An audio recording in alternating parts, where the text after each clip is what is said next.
John Justice Show, live right now on the CW58. Arizona Daily Independent. So we're going with the order of the stories that we mentioned earlier, okay, guys? Okay. Arizona Daily Independent.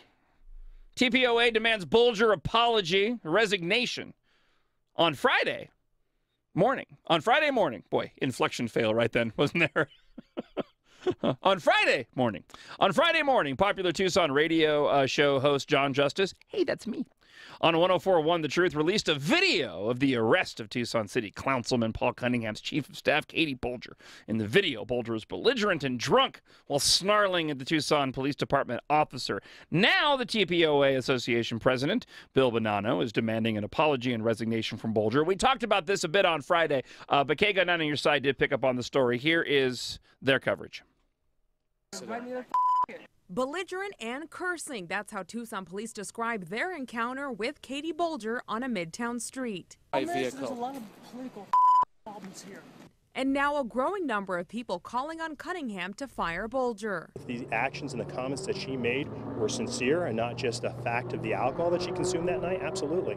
I think she needs to step up, and I think she needs to resign from that position. William Bonanno is with the Tucson Police Officers Association. He's not the only one who wants her gone. If I saw that police report at 8 o'clock, that person would not be working for me at 10 o'clock. But her boss says she apologized to him for her unprofessional conduct in this email, and she apologized to the police chief. Some taxpayers say they'd give her a second chance, too. I think she should not be let go. I don't think she should lose her job. She was behaving in a way that anybody else could have been behaving. Not everyone would call this normal behavior, but for now, Katie Bolger's boss says she stays. I'm sorry, is No, it I know. illegal to walk home? No. Alexis Fernandez, KGUN 9 on your side. Thing, it's a personal thing. The problem, critics say this is no longer personal, and it's casting a bad light on a city that's trying to show it's cleaned up.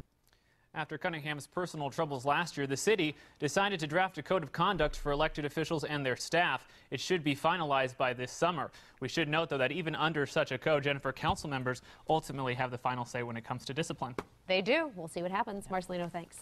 And I apologize for those that aren't up to speed on exactly what happened that night when Chief of Staff for City Councilman Paul Cunningham was drunk and jaywalking and was almost hit by police officers. Let me just get you back up to speed here. It all happened on a drunken walk home. People don't normally talk like that unless they're either intoxicated or on something. A woman on foot almost hit by a police car. But this woman works for Councilman Paul Cunningham. She's Katie Bolger, and she really lets loose on the cop who stops to help. You motherfucker. You almost hit me. Protect the town, you motherfucker. Do you know who I am? I'm Councilmember Cunningham's chief of staff, she says. We don't have enough money to respond to burglaries or car accidents, but we have time to respond to jaywalkers. A very public apology is really warranted. And that was just a few of the said that night. That may be my favorite story ever. Okay, so KGUN 9 also did a secondary story in regards to Paul Cunningham speaking out about it. Here is the second story from Paul Cunningham and KGUN 9. 2 weeks after the high-profile arrest and all those bleeps, the voices calling to oust Katie Bolger getting louder. If I saw that police report at 8 o'clock, that person would not be working for me at 10 o'clock. I think she needs to step up, and I think she needs to resign from that position. But her boss silencing those critics. It's really easy to be an armchair quarterback. Unless it's happening to you, you need to allow people to do what they do. This is my office. I see the way I feel we should handle it. I'm trying to handle it as appropriate as possible. Translation, for now, he's sticking with Bolger because he too is no stranger to drunken mistakes in office. I'm coming up on 11 months of sobriety, and it's really tough to just turn your back on someone and not give them a chance. I just don't think that's right. But officers don't think how she treated police that night was right. Very disrespectful. Cunningham agrees. She's already apologized to Chief Roberto Villasenor, but TPOA wants a public apology for unacceptable behavior. And on that, both parties see eye to eye. I think that is a step that needs to be taken, but again, that will materialize. There's a lot of other issues that are being worked out here. It's a sensitive thing. Let me read you what Katie Bolger had to say. As you know, this is to Councilman Paul Cunningham. As you know, I was arrested Friday, March 22nd for jaywalking, and now I have to write this letter because the John Justice Show won't let it go. Okay, I added that. I added that part. On Sunday morning, the 24th, I called Villasenor to offer my apologies for my unprofessional conduct towards his officers. I related the chief that I have the utmost respect for him, not just in his official capacity, but also as an individual. I have enjoyed a good working relationship with him in the past and hope poor judgment will not damage that moving forward. He thanked me for the call and said he would relay the statement to his officers. Whoa, time out, hold on. All she said was that she had a respect for Villasenor. She didn't say she had respect for the officers. As a parent, she doesn't. He thanked me for the call, would pass the statement on. I do not wish to make my statement to the chief public after it hit the press because I felt that it would seem insincere after the fact. You mean like your letter does now?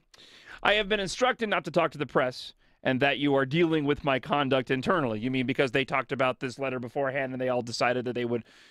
Don't make no mistake, Paul Cunningham knew that she was going to write this letter. If you feel that it is in the best interest of your office, please forward this email to the appropriate parties. Thank you, Katie Bolger. Here's the one comment I want to make. Why is it when somebody is busted being drunk and dumb in a circumstance like this, they suddenly have a problem?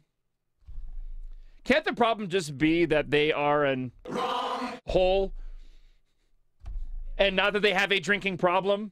That they just happened to be kind of a jerk and that they got drunk and they acted stupidly and disrespectfully towards police officers? Why is it suddenly now in circumstances like this, like with Cunningham? On a personal note, you may have read the issue regarding one of my staffers. I know how handling things internally sounds, but I do not wish to make how I handle personal issues within my office a public matter. She's still a city employee as well as my friend and deserves privacy. That's all I will say about her status in my office. Look, there may not be a problem here. And she made it public when it happened. They protect their own, man. And his comments of, I've been sober for a year. Okay, bully for you. It doesn't change what she did.